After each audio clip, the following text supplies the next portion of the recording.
우리 교회 정말 수준이 있어요.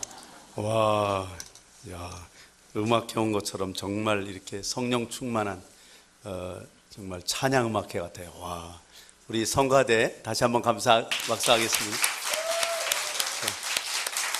네.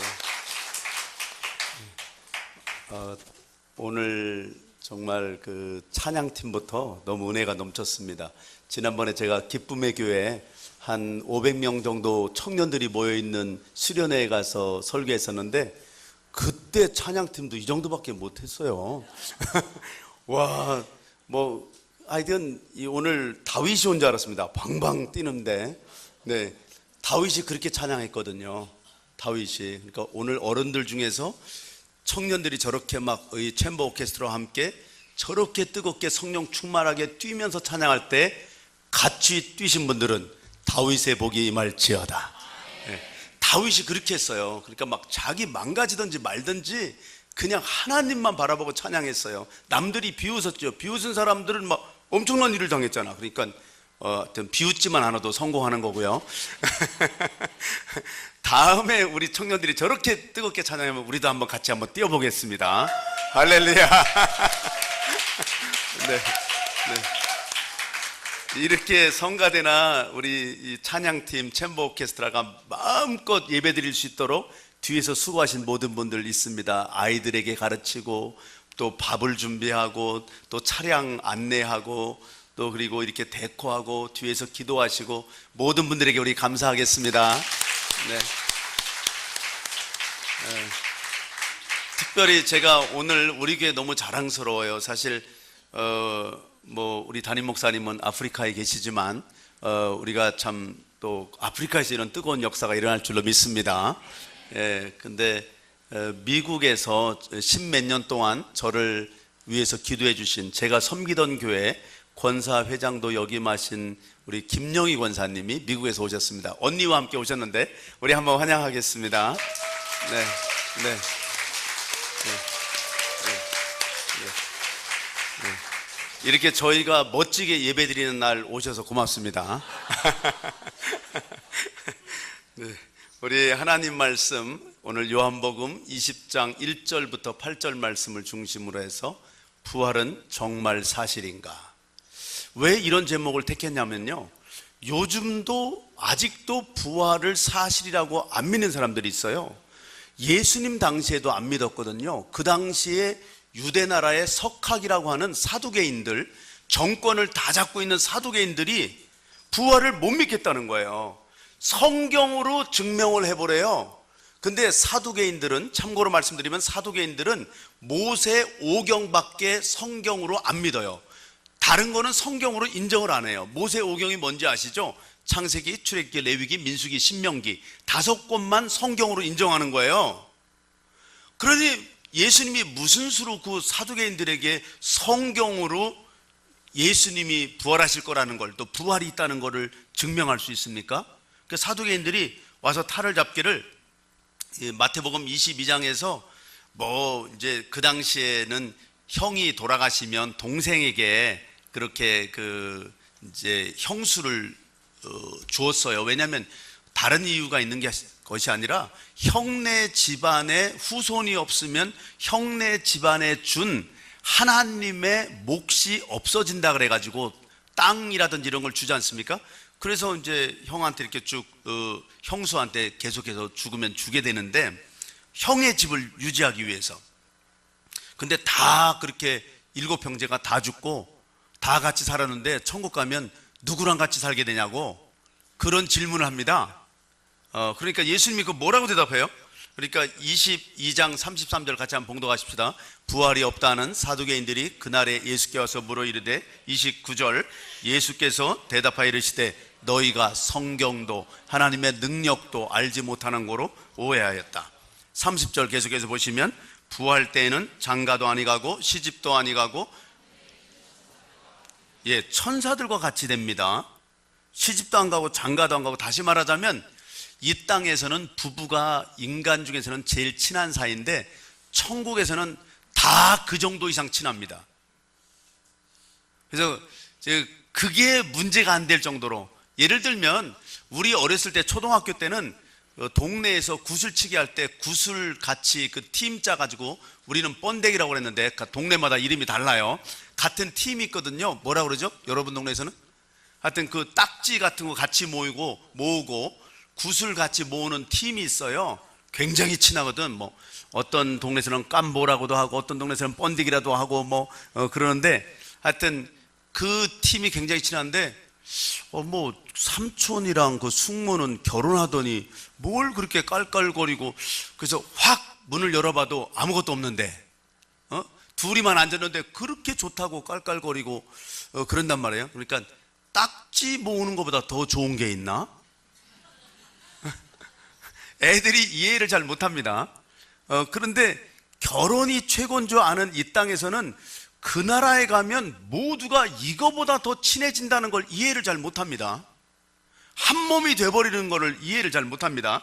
그 다음에 31절에 또 계속해서 죽은 자의 부활을 논할진대 하나님이 너희에게 말씀하신 바 32절 말씀, 이게 중요한 말씀입니다. 시작. 나는 아브라함의 하나님이요 이삭의 하나님이요 야곱의 하나님이로라 하신 것을 읽어보지 못하였느냐.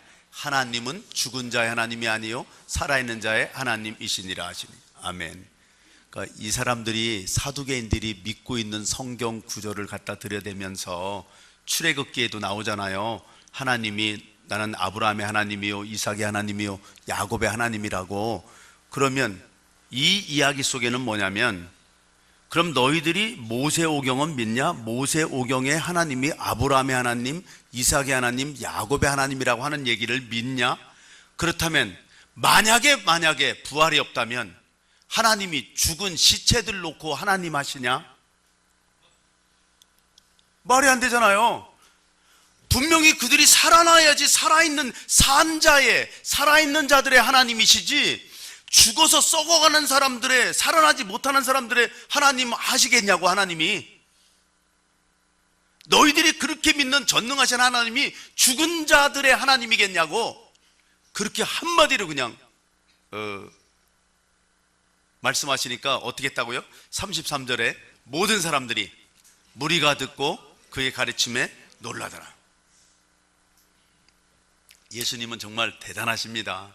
그 당시에, 지금은 우린 지났으니까 야 그렇게 말하면 되지 그러지만 그 당시에 그렇게 말씀하신다는 건 정말 하늘의 지혜가 아니고는 말씀할 수 없는 거죠. 어쨌든 그 당시나 지금이나 부활만 믿으면 모든 걸 다 믿을 수 있는데, 부활을 믿지 못하기 때문에 나머지 모든 걸 못 믿는 거거든요. 그러니까 부활은 재건축이 아니에요. 완전히 질적으로 다른 새로운 존재가 탄생하는 거예요. 그거를 메타모포시스라고 해요. 영어로는 메타모포시스, 질적인 변형, 트랜스포메이션이 되는 거예요. 예를 들면 애벌레가 나비가 된다, 그런 거죠. 애벌레를 보고 어떻게 나비를 상상할 수 있겠어요? 그렇게 아름다운 나비를. 우리 지금 인생은 아무리 아름다워도 애벌레 정도에 속한다 이거예요. 여러분, 군뱅이가 7년 동안 땅속에 살다가 매미가 된다는 얘기 들어봤습니까? 인간이 70년 동안 땅에서 거의 군뱅이 정도 애벌레처럼 살다가 그렇게 아름다운 매미처럼, 그 군뱅이에 되면 비교도 안 되죠. 땅속에 살고 있는 군뱅이에게 공중은 굉장히 아름답고 넓다 얘기해도 잘 못 알아듣습니다.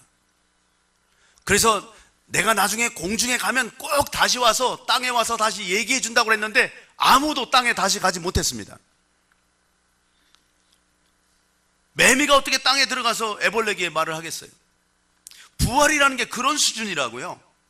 지난번에 한번 피라미드에서 피라미드를 이렇게 발굴하다가 3000년 전 꽃씨가 발견됐어요. 그거 다시 심었더니 꽃이 나더라고요. 꽃이 폈어요. 야, 그거 딱 보면서 그게 부활이구나.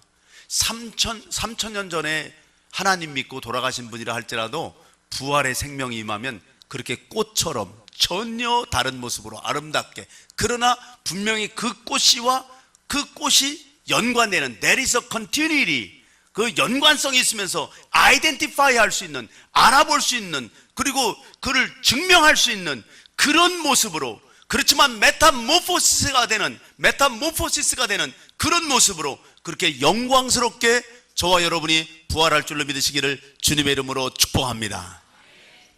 그러니까 이게 얼마나 놀라운 일인지 몰라요. 그런데도 오늘 본문에 바로 다음 구절 20장 9절에 보니까 아직도 그 성경 말씀을 깨닫지 못하고 있어요. 누가?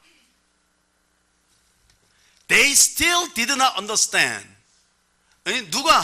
제자들이 아직도 깨닫지 못하고 있어요. 이해도 됩니다. 부활이라고 하는 것은 부활의 생명은 시간과 공간에 제한받지 않는 영원한 생명이거든요. 근데 시간에 제한받지 않는다는 이야기를 우리가 알아듣질 못해요. 마치 이런 거죠. 물고기는 물에서 태어나서 물에서 살다가 물에서 죽습니다. 물고기 보고 물 바깥 세상을 얘기해봤자 알아듣질 못하는 거랑 비슷합니다. 우리는 시간 속에서 태어나서 시간 속에서 살다가 시간 속에서 죽어갑니다. 그런데 영원한 생명, 부활의 생명은 시간 바깥에 있는 거다, 시간을 초월한 것이다, 시간 안에 들어올 수도 있지만 밖에도 들어갈 수 있고 마음대로 시간과 관계없이 초월해서 있는 것이다, 이렇게 말하면 그게 무슨 소리인지를 모른다고요. 공간도 마찬가지입니다.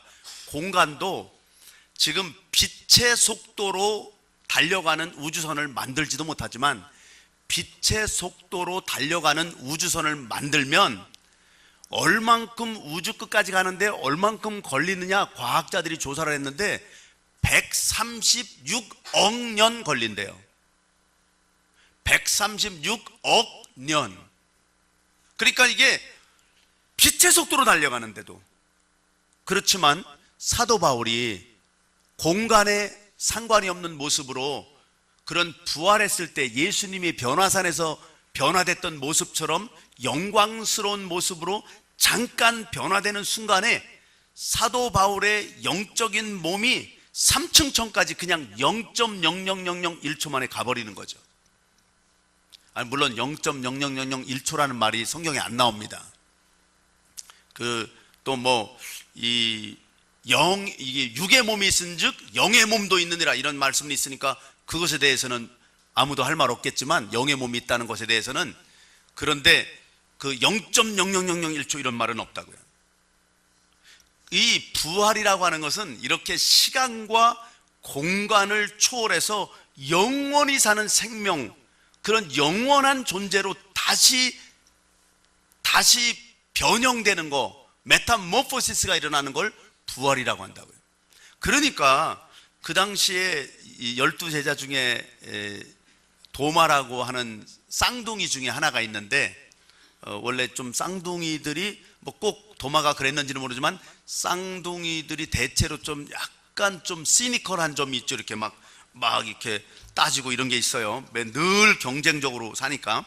근데 도마가 마침 예수님이 그때 나타나셨을 때 그 자리에 없었다니까. 그랬더니 도마에게 예수님 부활하셨어, 그렇게 얘기하니까 오늘 장면들 보고, 오늘 베드로하고 요한하고 막 뛰어가잖아요. 누가 더 빨리 가? 요한이 젊은가 봐. 요한이 먼저 갔어요. 뛰어갔어요. 근데 요한은 굉장히 신중하거든. 안 들어가요. 그 동굴로, 이렇게 무덤이 동굴같이 돼 있어요. 문을 막아놓고 임봉하고 이렇게 큰 돌멩이로 막아놓고 이렇게 납땜같이 이렇게 떼워놓거든요. 근데 그게 열려 있는 거야. 그러니까 사실 예수님은 그건 열지 않고 부활하실 수 있었습니다. 제자들 들어와서 보라고 열어놓고 가신 거지, 천사들이. 예수님이 그게 무슨 문제가 되겠습니까? 열어놨는데 들어가질 못하고 요한은 거기에 그냥 그 사랑하는 제자 하나가 같이 뛰어갔다고 쓴 게 자기예요. 요한이 자기 이름을 안 쓰고 베드로 이름은 써서, 베드로가 막 늦게 뛰어왔는데 베드로는 앞뒤 볼 것 없이 그냥 뛰어 들어갔습니다. 베드로 성격은 그렇잖아요. 베드로가 뛰어 들어가니까 따라 들어갔죠. 그래서 다 봤는데 그리고 예수님이 다시 또 나타나신 것을 만났는데 도마에게 얘기했더니 도마가 뭐라고 말해요? 요한복음 20장 25절에 같이 한번 봉독하십시다. 다른 제자들이 그에게 이르되 우리가 주를 보았노라 하니 도마가 이르되 내가 그의 손에 못자국을 보며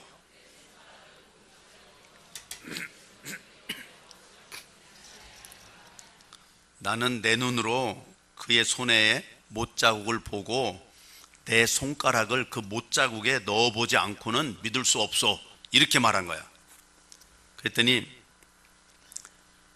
우리 주님이 뭐라고 말씀하십니까? 다시 또 나타나셔가지고 도마에게 20장 27절 말씀 한번 보시면, 20장 27절 같이 봉독하십니다. 도마에게 이르되 내 손가락을 이리 내밀어 내 손을 보고 내 손을 내밀어 내 옆구리에 넣어보라. 그리하여 믿음 없는 자가 되지 말고 믿는 자가 되라. 그러면 이때 도마에게 나타나서 이제 여드레 지나서 다시 나타났거든요. 제자들에게. 자, 도마야, 제발 내 손가락을 이리 내밀어서 내 손을 보고 네 손가락을 여기다 집어넣어봐라. 옆구리에 넣어봐라. 근데 성경에 도마가 거기 옆구리에 손을 넣어봤대요, 안 넣어봤대요? 예? 거기서 이거 넣어봐라, 이거 넣어보고 믿어라 그랬을 때 거기서 네, 한번 넣어보겠습니다, 이렇게 넣어보면 얻어 맞습니다. 그냥 넣어보지 않았을 거예요. 넣었다는 얘기도 없고 안 넣었다는 얘기도 없는데 거기서 넣는 사람이 어디 있겠어요? 예? 그냥 도마가 엎드러졌겠죠. 그게 20장 28절 말씀입니다. 같이 봉독하십니다. 도마가 대답하여 이르되 나의 주님이시요 나의 하나님이시다. 예수님이 분명히 부활하셨습니다. 근데 원수들이, 제자들도 잘 못 믿었지 처음에는. 그 다음에 사두개인들 같이 그런 석학들도, 권력 있는 사람들도 못 믿었지. 그러니까 나중에는 뭐라고 말을 했냐면요, 예수님의 제자들이 예수님의 시신을 훔쳐갔대요. 예수님이 부활했다고 그 소문이 나면 곤란할 것 같으니까 훔쳐갔다고 그렇게 소문을 냈어요. 여러분, 훔쳐갔다는 게 말이 됩니까? 만약에 예수님의 제자들이 예수님의 시신을 훔쳐갔어. 그래서 뭐 이게 이제 예를 들면 예수님의 시신이라고 그래, 이게. 그런데 예수님의 시신을 훔쳐갔는데 훔쳐다가 뒷곁에 자기네끼리 짜고 묻어놨어. 사실은 훔쳐간다는 것도 말이 안 돼요. 왜냐하면 거기 로마 병정들은 바보입니까? 그리고 그 유대 나라의 무덤은 큰 동굴같이 생겨서 큰 돌멩이를 막 서너 명이 굴려가지고 막아놓고 거기다가 또 이렇게 뭐 진흙으로 했는지 뭘로 했는지 하여튼 다 이렇게 납땜질 같이 떼워놓고 거기다가 도장까지 찍어놨는데, 줄을 다 떼고 이제 도장까지 찍어서 못 열게 해놨는데, 그거 유대인들이 부탁해가지고 로마 총독부에서 그렇게 한 거 아닙니까? 근데 그걸 무슨 수로 와서 그거를 훔쳐갑니까? 예수님의 시신을. 사실 말도 안 되지만 설령 로마 병정들에게 뇌물을 주고 어떻게 뭐 훔쳐갔다든지 사갔다든지 얻어갔다 치더라도, 여러분, 예수님의 시신을 자기들끼리 짜고 뒷곁에 묻어놓고 예수님이 부활했다고 그렇게 얘기할 사람이 있습니까? 아니, 그냥 말은 할 수 있겠지. 근데 때리는데도 계속 말해? 죽이는데도 계속 말해? 감옥에 집어넣는데도 말해? 힌트를 드리면 제자들도 가족이 있습니다. 아니, 목숨이 하나밖에 없습니다. 그런데 부활했다고 막 때려, 채찍으로 때려, 감옥에 집어넣어. 심지어는 예수님이 부활하셨다고 해가지고 그것 때문에 죽임도 당해 이제. 그런데도 한 사람도 배반하지 않고, 그렇게 한두 사람 죽이면 이렇게 말하는 사람 나오죠. 아이, 뭐 우리 뭐 약속했지만 그래도 어떻게 다 죽을 수 있냐, 지금이라도 빨리 그 뒷곁에 묻어놓은 예수님 시신이 있다고 얘기하자. 그러고 배반자가 나와서 살지, 그걸 사는 사람이 생기지 다 죽겠어요? 아니, 목숨이 뭐 그렇게 여러 개씩 있습니까? 말도 안 되죠. 예수님의 시신을 만약에 제자들이 훔쳐갔다 그러면 제자들이 부활하셨다고 그렇게 목숨 걸고 증거 못합니다. 그러면 만약에 예수님의 원수들이 예수님 부활했다고 하면 안 되니까 일찌감치 시신을 우리가 훔쳐가자, 그래서 예수님의 원수들이 예수님의 시신을 훔쳐갔다 합시다. 그러면 그게 말이 됩니까? 제자들이 자꾸 예수님이 부활했다고 그래요. 그러면 뭐 그 부활했다고 말하면 너희들 죽인다고 막 위협하면서 때리면서 감옥에 넣을 필요가 뭐 있어요?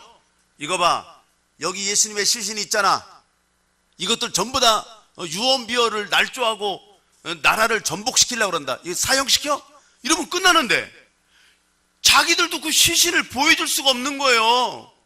못 훔쳐갔으니까, 없으니까, 부활하셨으니까. 그랬더니요, 어떤 머리 좋은 분들이요, 예수님이요 이렇게 잠깐 기절했다가 살아서 기어 나오셨대요. 예? 그런 사람들도 있어요. 또 2000년 동안 별 사람이 다 있어요. 이야, 그럼 난 그 사람에게 물어보고 싶어요. 목요일 날 저녁에 붙잡혀가지고 종교재판 3번에 정치재판 3번, 도합 6번의 재판을 받고 밥도 못 먹고 물도 못 마시고 얻어맞고 채찍에 막 너덜너덜 얻어맞고 십자가에 못 박혀서 그것도 딴 사람 같으면 3일씩 고통받으면서 살아있다가 죽는데 너무너무 지쳐서 6시간 만에 돌아가셨는데 그것도 확인해 보느라고 옆구리를 막 창으로 찔러서 물과 피가 쏟아졌는데, 그래서 그걸 또 막 세마포로 칭칭 묶어가지고 싸가지고, 그래서 동굴 속에 집어넣고 돌멩이로 큰 걸로 막아놨는데 거기다 인봉까지 해놨는데, 그분이 살아나가지고 그거를 세마포를 다 풀고 기어 나오세요? 말이 돼요? 여러분, 제자들이 훔쳐가지도 못했습니다. 제자들이 예수님의 시신을 사가지도 못했습니다. 원수들이 예수님의 시신을 훔쳐가지도 못했습니다. 예수님이 기절하신 것도 아닙니다. 그런데 예수님을 묻어놓은 그 무덤이 문이 열려있고 세마포가 그대로 다 개어있고, 더 놀라운 일은 예수님의 머리를 쌌던 그 수건 같은 것이 그대로 있다. 이렇게 그대로 있다는 얘기가 무슨 얘기냐면요, 그게 놀라운 일이에요. 나머지 세마포는 이렇게 좀 개놨어요. 근데 머리를 싸놓은 거는 이렇게 누에고치 같이 이렇게 동그랗게 그대로 돼 있고 쏙 머리만 빠져나갔다 이 말이에요. 예수님은 벽도 그냥 막 통과하시는 분이니까, 부활의 생명이라는 건, 부활의 몸이라는 건 그런 몸이니까요, 시간과 공간에 구애를 받지 않는 몸이니까. 그러니까 이거를 부활했다는 건 증거로 그 머리를 쌌던 거는 그대로 있는 거예요. 그냥 누에고치 같이, 거쿤 같이 그냥 그대로 있는 거야. 그냥 빠져나가 버리셨어요. 우리 예수님은 부활하신 것 외에는 설명할 길이 없습니다. 우리 예수님은 부활하셨습니다. 그 예수님을 어떻게 누가 훔쳐가? 예수님을 뭐 제자들이 훔쳐가요? 원수들이 훔쳐가요? 아니면 예수님이 뭐 기절했다가 살아나셔요? 이건 다 말도 안 되는 거죠. 예수님은 정말 6번이나 재판을 받으시고 채찍에 맞으시고 십자가에 짐승처럼 발로 밟히어서 빨가 벗기워서, 우리가 성금요일 날 영상으로 보셨잖아요. 그거보다 더 처참하게, 그렇게 수치스럽게, 그렇게 고통스럽게. 못을 여기다 박아야 된다고 그랬죠? 손에다 박으면 다 찢어지기 때문에. 그 뭐 이렇게 끈으로 묶어놓고 이런 건 전부 다 나중에 그렇게 영화 찍을 때 하는 거지, 실제로는 여기다 박는 거죠. 여기까지를 손으로 본 거죠. 발도 이렇게 뼈를 어긋맞게 해서 못을 박았죠. 왜냐하면 그 못에 의지해서 잡아당겨서 겨우 한번 숨을 쉬고 놓으면 숨이 이렇게 나가고, 그래서 결국은 그 잡아당길 힘이 없어서 돌아가시든가 아니면 밀어낼 힘이 없어서 돌아가시든가 이렇게 되는데, 그것도 빨리, 제발 그렇게 되면 빨리 죽여달라고 그러니까 빨리 죽여주는 의미에서 무릎뼈를 꺾어요. 무릎뼈를 이렇게 꺾는 게 아니고 망치로 그냥 무릎뼈를 부셔버려요. 그러면 죽습니다. 잡아당길 힘이 없으니까. 그래서 예수님도 무릎뼈를 부서뜨려 드리려고 병정들이 가봤더니 벌써 돌아가셨어. 정말로 돌아가셨나 하고 창으로, 저기 높이 달렸으니까 창으로 옆구리를 팍 찔렀더니 물과 피가 다 쏟아졌어. 심장이 다 파열됐는지 질식사가 됐는지. 우리를 위해서 그렇게 물과 피를 쏟으시고 십자가에서 죽으시고 부활하신 것을 믿습니다. 그래서 그렇게 부활하셨는데, 그거를 우리를 위해서 그렇게 죽으신 분을, 그렇게 피 흘려 돌아가신 분을 그렇게 어거지로 설명하면 말이 됩니까? 오늘 마태복음 28장 6절 말씀 한번 같이 봉독하시겠습니다. 같이 봉독하십니다. 그가 여기 계시지 않고 그가 말씀하시던 대로 살아나셨느니라. 와서 그가 누우셨던 곳을 보라. 네. 3일 만에 말씀하신 대로 살아났다는 건 3일 만에 살아났다는 거예요. 호세아서 6장 2절에 보면, 호세아 6장 2절에 보면 여호와께서 이틀 후에 우리를 살리시며 셋째 날에 3일 만에 우리를 일으키신다 하시는 그의 말씀. 그래서 우리가 그의 앞에서 살리라 하는 말씀이 이루어진 거죠. 3일 만에. 그래서 예수님은 6월절 어린 양으로 6월절 날 저녁, 목요일 날 저녁에 붙잡히셨습니다. 그래서 금요일 날 처형당하시고 금요일 날 오후 3시쯤 숨을 거두시고 날이 어둡기 전에 안식일이 되니까 어두워지면 안식일이니까 빨리 무덤에 안장했고, 그리고 나서 금요일 날 돌아가시고 토요일 날 이틀째, 그 다음에 주일 날 3일 만에 부활하셔서 주일 날 아침에 부활하셨기 때문에, 가보니까 하얀 옷을 입은 천사들만 있기 때문에, 그래서 이렇게 지금 천사와 같은 옷으로 오늘 다 하얀 옷을 입고 성가대와 이 찬양팀이 찬양을 하고 하얀 옷을 이렇게 하얀 꽃을 준비하고, 저도 오늘 이렇게 하얀 옷을 입고 지금 예배를 인도하고 있는 것입니다. 그런 의미에서 제가 한번 간증한 적이 있는데, 저는 천사를 육안으로는 못 봤어요. 근데 제 딸은 육안으로 천사를 봤어요. 어렸을 때 헌차 하나가 생겼는데, 우리 선배들이, 직구준 선배들이 니네 아빠 차는 나쁜 차다, 우리 차 타라, 좋은 차 타라, 그 벤즈 캐딜락 이런 거 타라, 우리 딸들 태우려고 그러는데 아니라고, 우리 아빠 차가 더 좋은 차라고 그러는데, 그러니까 이제 직구준 선배 하나가 니네 아빠 차는 똥차, 이거는 좋은 차. 그러니까 아니, 이거는 똥차, 우리 아빠 차는 좋은 차. 그래서 이제 결국 우리 딸들 태우고 아내 태우고 어떻게 하다 그 헌차 하나 얻어가지고 프리웨이 연습을 한다고 들어갔는데, 제일 어려운 프리웨이를 들어가가지고 110번 프리웨이 막 꼬불꼬불한, 막 내리지도 못해요. 금방 그런 프리웨이를 들어가는데 운전 실력도 부족하지, 길도 잘 모르지, 차도 지금 얻은 지 얼마 안 되지, 너무 위험한데, 나는 이제 가족들이 두려워할까봐 그냥 여유 있게 운전을 하고 있는데, 땀나죠. 그리고 운전하고 이렇게 그냥 조심해서 그냥 하고 있는데, 갑자기 우리 딸이 갑자기 아빠, 그래서 왜? 그랬더니 천사가 왔다. 그러네. 천사가 어디에 왔는데? 그랬더니 우리 차 한국말로 하면 본네트, 후드 위에 앉아 있다는 거예요, 천사가. 얼마나 하나님이 마음에 안 놓였으면 천사를 보내서 아예 그냥 우리 차 후드에 앉아 계셔. 그래서 나는 이제 운전을 하면서도 막 호기심이 나잖아요. 천사가 어떻게 생겼나 보고 싶어가지고. 그래서 나는 아무리 눈을 깜빡거려도 안 보이고, 그래서 내가 딸한테 조용히 물어봤어요.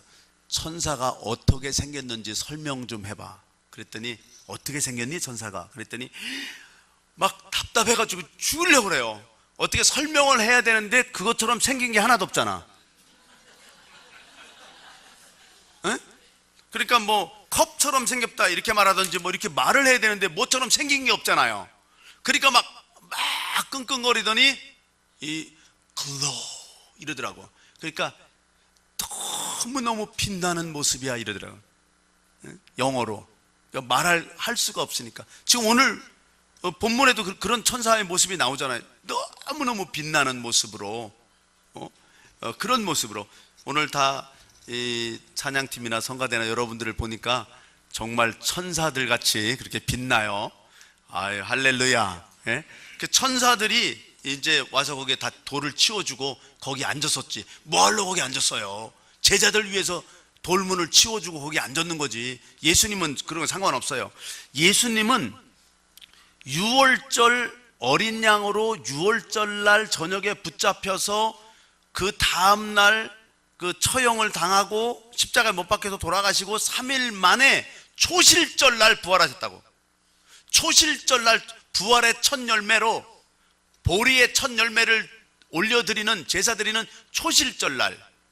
그러니까 일주일이 무교절인데 그 일주일 사이에 6월절이 있었고, 6월절 그 해에는 6월절서부터 6월절이 목요일이었고, 그 다음에 금요일날 돌아가시고 3일 만에 주일날 초실절이 되어서 안식 후 첫날이 초실절이었으니까 초실절날 부활의 첫 열매로 부활하셨다고요. 그리고 그로부터 50일이 지난 다음에 또다시 미래의 첫 열매를 드리는 칠칠절이라고도 하고 초실절이라고도 하는 그런 또 하나의 초실절이 있어요. 그날 성령이 강림하셨다고. 그래서 성령의 첫 번째 열매인 신약교회가 탄생되었다고요. 사랑하는 여러분, 이 부활의 생명이 우리 가운데 들어가면 인생이 역전됩니다. 지금까지 여러분의 인생이 아무리 힘든다 할지라도, 어떤 어려운 일이 있다 할지라도 막달라 마리아만 하겠어요? 막달라 마리아는요, 모두에게 업신여김을 당했습니다. 몸 파는 여인이었습니다. 7 귀신이 들려서 막 미쳐서 돌아다니기도 했습니다. 주님은 그런 밑바닥 여인에게 생명을 전하고 그 밑바닥 여인을 주님의 사랑으로 사랑하시고, 그래서 결국 주님의 생명이 들어가니까 어떻게 됐어요? 그런 모든 죽음의 세력이 다 밀려나가죠. 불을 켜면 어둠이 다 밀려나가듯이 하나님의 생명이 들어가면 죽음의 세력이 밀려나가고, 그리고 하나님의 빛이 들어가면 어둠이 다 밀려나가는 거죠. 그래서 이 막달라 마리아의 인생은 바뀌었습니다. 여러분, 오늘 본문 11절에 보면 마리아는 예수님의 무덤 앞에서 슬피 울고 있어요. 그때 예수님이 이 여인을 찾아왔죠. 그래서 부활의 첫 증인이 바로 막달라 마리아가 됐습니다. 오늘 20장 18절 말씀 한번 같이 봉독하십시다. 막달라 마리아 가서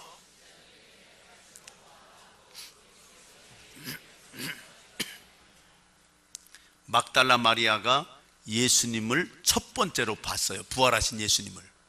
여러분, 왜 예수님은 이 여인에게 제일 먼저 나타나셨을까요? 그 당시에는 남존 여비 사상이 있어서 여인들은 성전에 멀리까지밖에 못 오잖아. 그래서 성전에 여기까지, 이방인은 여기까지 올 수 있는 데고, 그 다음에 여인들을 들어올 수 있고, 그 다음에 유대인 남자 들어올 수 있고, 그 다음에 제사장 들어가고, 그 다음에 그 홀리 오브 홀리 플레이스 지성소는 대제사장만 들어갔잖아요. 근데 그 당시에 그렇게 숫자로 잘 치지도 않았던, 요즘 정말 대한민국의 여성들이 너무너무 이제 권한을 다 찾아가지고요, 별 조크가 다 나와요. 어떤 90대 할아버지는 아침에 눈 떴다가 얻어맞았대잖아요. 눈 떴다고. 그 70대 할아버지는 뭐래더라?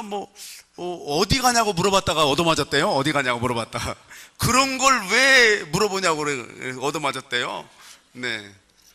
그런데 하여튼 그러니까 그게 조크가 현재 세상에 그렇다는 걸 알려주는 거예요. 그 정도로 여성들이 힘이 세지는데 그게 몇 년 안 된다니까. 그게 몇 년 안 돼요. 한 200년 전에만 하더라도 유럽에도 여성의 참정권이 없었잖아요. 투표권이 없었다니까.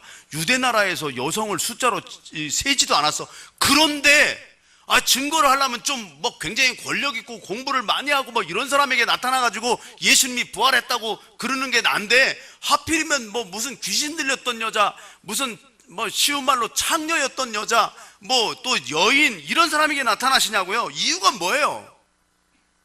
이상하지 않습니까?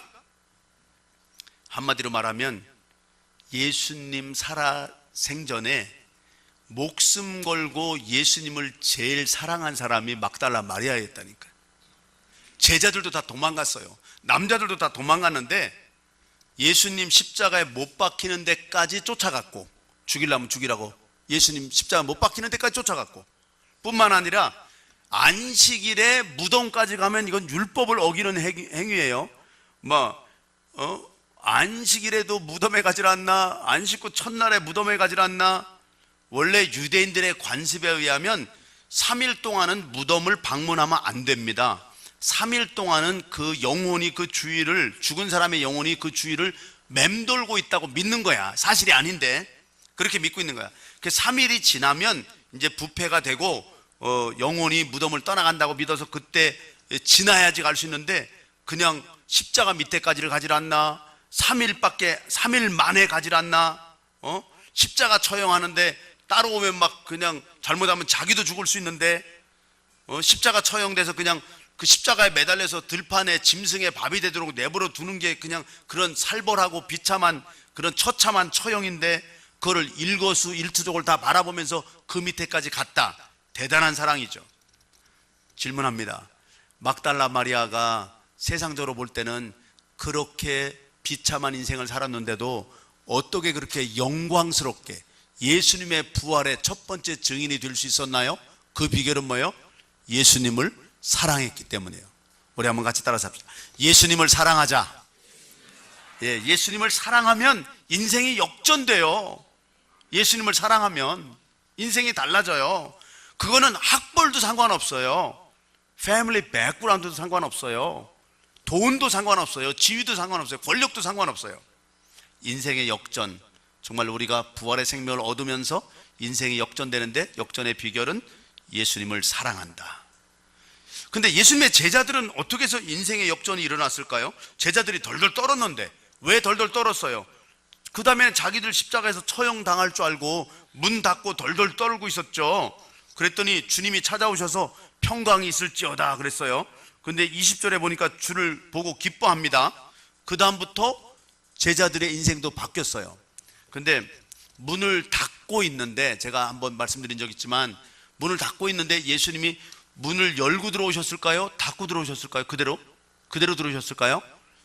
그러니까 돌아가셔서 막 지금 우리도 이제 예수님처럼 죽임을 당할 거라고 덜덜 모여서 떨고 있는데, 문을 열고 들어오는 게 더 무서워요? 그냥 닫고 들어오는 게 더 무서워요? 그 돌아가신 분이. 문을 지금 닫은 채로 들어와서 지금 말씀하신 거거든요. 그때 예수님을 만나서 인생이 180도로 바뀌어졌다고. 막 담대하게 복음을 전하기 시작한 거예요. 갈릴리 어부였는데, 별 볼 일 없는 사람들이었는데, 그야말로 인생이 역전되는 순간이었죠. 그래서 막 예수님 부활했다고 말하면 너희들 안 된다고 사도행전 4장에도 보면, 그 전까지는 막 이제 비겁하게 있던 사도들에게 그 제사장과 성전 맡은 자들, 사두개인들, 이런 권력 있는 사람들이 와서 사도행전 4장에 말을 하되, 2절에 같이 봉독하십시다. 예수 안에 죽은 자의 부활이 있다고 백성을 가르치고 전함을 싫어하여 그들을 잡음에 날이 이미 저물었으므로 이튿날까지 막 가둬둡니다. 그러면서 만약에 이게 병자가 살아났다 그러면 어떡하나, 그렇게 막 고민합니다. 그랬더니 4장 10절 말씀 한번 같이 봉독하십시다. 너희와 모든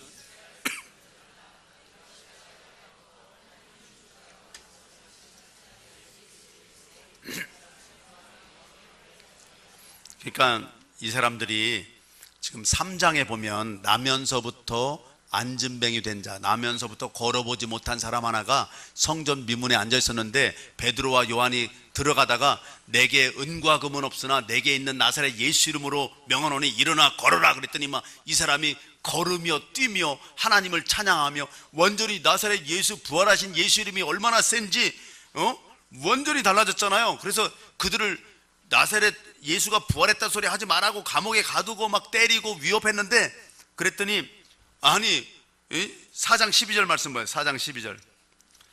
다른 이로서는, 같이 봉독하십니다. 다른 이로서는 구원을 받을 수 없나니 천하 사람 중에 구원을 받을 만한 다른 이름을 우리에게 주신 일이 없습니다.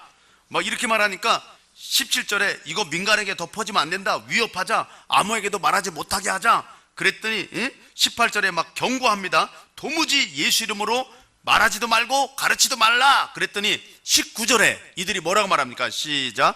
베드로와 요한이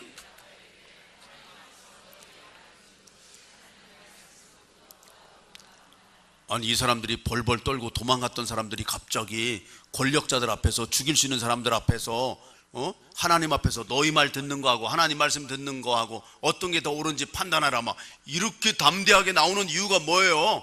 갑자기 겁이 없어졌다니까. 왜 겁이 없어졌을까요? 부활을 믿게 된 거예요. 부활을.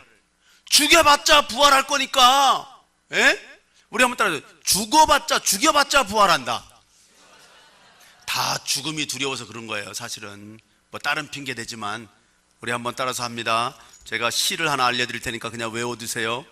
죽으면 천당이요, 살면 분당이라. 누가 괴롭히면 그걸 외워요. 그걸 외워.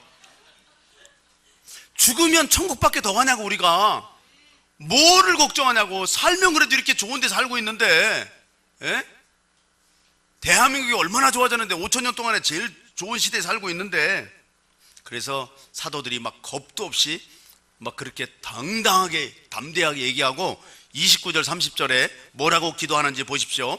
같이 우리 기도하는 심정으로 같이 봉독하십니다. 주여 이제도 그들의 위협함을 굽어 보시옵고 또 종들로 하여금 담대히 하나님 말씀을 전하게 하여 주시오며 손을 내밀어 병을 낫게 하시옵고 표적과 기사가 거룩한 종 예수의 이름으로 이루어지게 하옵소서. 아멘. 할렐루야.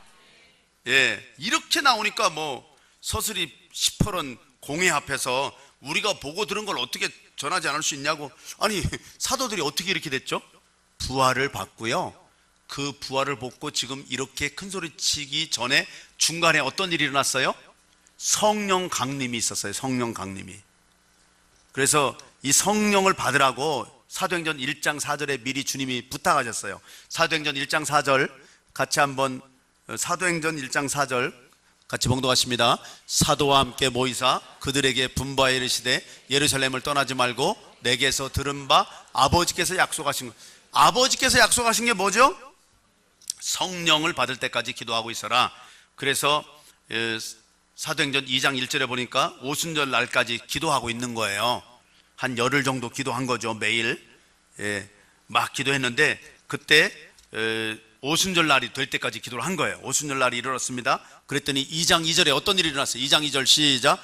호련히 하늘로부터 급하고 강한 바람 같은 소리가 있어 그들이 앉은 온 집에 가득하며 3절 마치 불의 혀처럼 갈라지는 것들이 그들에게 보여 각 사람 위에 하나씩 임하여 있더니 그들이 다 성령의 충만함을 받고 성령이 말하게 하심을 따라 다른 언어들로 말하기를 시작하니라. 할렐루야. 그러니까 부활을 믿고 기도했더니 성령 충만하게 되어가지고 인생이 완전히 바뀌었어요. 덜덜 떨던 인생에서 그렇게 담대한 인생으로, 그리고 사도들이 기초가 되어서 2000년 동안 이렇게 교회가 부흥 발전하게 됐다고요. 사랑하는 여러분, 우리 부활하신 이 부활절 이 주일에 여러분의 인생이 역전되기를 바란다면 어떻게 하면 됩니까? 첫 번째로 부활을 믿으면 되죠. 한번 따라서 하세요. 부활을 믿는다. 부활을 믿는데 어떻게 하면 확실하게 증인이 된다고요? 주님을 막달라 마리아처럼 사랑한다. 주님을 사랑한다. 그리고 성령 받기를 기도해야 됩니다. 사도들도 기도해서 성령 받은 것입니다. 기도 외에는 이런 유가 나가지 않습니다. 그래서 기도함으로 정말 성령 충만함 받아서 부활의 증인되고, 우리가 세상에 어떤 것도 두려워하지 않고, 우리가 지금까지 어떤 어둠의 세력 속에 살았다 할지라도, 어떤 어려운 일이 있다 할지라도 부활의 생명으로 빛이 되게 하시고 모든 죽음의 세력은 밀려가고 빛으로 들어가게 되는 놀라운 역사가 지금 일어나게 되기를 주님의 이름으로 축복합니다. 기도하겠습니다. 아버지 하나님,